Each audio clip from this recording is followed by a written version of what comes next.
ମହାଲିକପଡ଼ାଠାରେ ବିଜେଡିର ଜନଜାଗରଣ ସଭା ଅନୁଷ୍ଠିତ।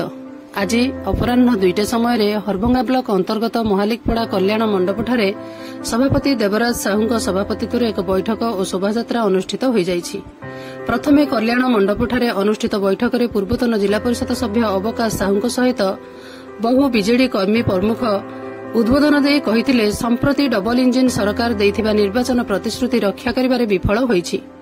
3000 ଭତ୍ତା, ସୁଭଦ୍ରା ଯୋଜନା, 300 ୟୁନିଟ୍ ବିଜୁଳି ବିଲ୍, ଚିଟ୍ଫଣ୍ଡ ଟଙ୍କା ଫେରସ୍ତ, ଦାଦନମୁକ୍ତ ଓଡ଼ିଶା ଗଠନ ଆଦି ନିର୍ବାଚନୀ ଜୁମୁଲାରେ ପରିଣତ ହୋଇଛି ବୋଲି ଉଲ୍ଲେଖ କରିବା ସହ ଏ ସରକାର ବିରୁଦ୍ଧରେ ବ୍ୟାପକ ଜନଜାଗରଣ ସୃଷ୍ଟି ଉଦ୍ଦେଶ୍ୟରେ ଗାଁକୁ ଗାଁ ବୁଲି ବୈଠକ ସହ ଜନଜାଗରଣ କରିବା ପାଇଁ ନିଷ୍ପତ୍ତି ଗ୍ରହଣ କରିଥିଲେ।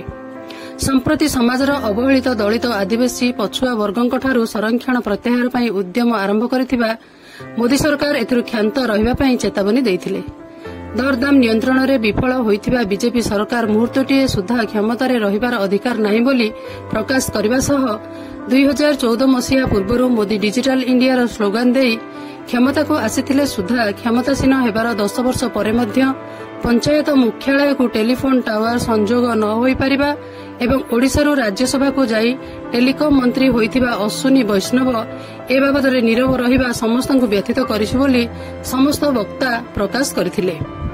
ସଭାକାର୍ଯ୍ୟ ସରିବା ପରେ ସମସ୍ତେ ନେତୃବୃନ୍ଦ ଡବଲ ଇଞ୍ଜିନ ସରକାରର ବିଫଳତା ସମ୍ବନ୍ଧରେ ଏବଂ ଟେଲିଫୋନ ଟାୱାର ତୁରନ୍ତ କାର୍ଯ୍ୟକାରୀ ଦାବିରେ ବିଭିନ୍ନ ପ୍ରକାରର ସ୍ଲୋଗାନ ଦେଇ ଗାଁ ପରିକ୍ରମା କରିବା ସହ ନରେନ୍ଦ୍ର ମୋଦି ଓ ଦୂରସଞ୍ଚାର ମନ୍ତ୍ରୀ ଅଶ୍ୱିନୀ ବୈଷ୍ଣବଙ୍କ କୁଶପୁତ୍ତଳିକା ଗାଁ ମଝିରେ ଦାହ କରିଥିଲେ।